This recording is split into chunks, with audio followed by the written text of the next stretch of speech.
Ethics and Corruption Commission, South Nyanza region, which covers 4 counties, that is Kisii, Nyamira, Migori, and Homa Bay. I want to state that today, as the commission, we have effected more than 5 court warrants, such warrants, against the governor of Nyamira, Honorable Amos Nyaribo, and 4 other senior officers from the same county.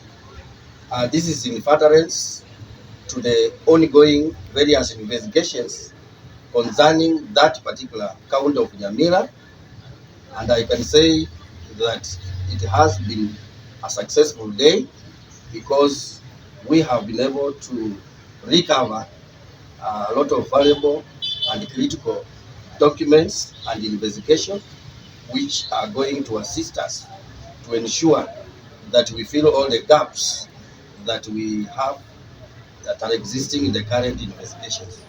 As you are aware, as EACC, once we are through with the investigation, we will write a report to the Director of Public Prosecutions for purposes of seeking consent or concurrence with whatever recommendation that we will have put in that particular file. And therefore, for now, I can only say that we will continue and expedite the investigations that are ongoing. I know there are several. Some are at the tail end, others are at the advanced stages.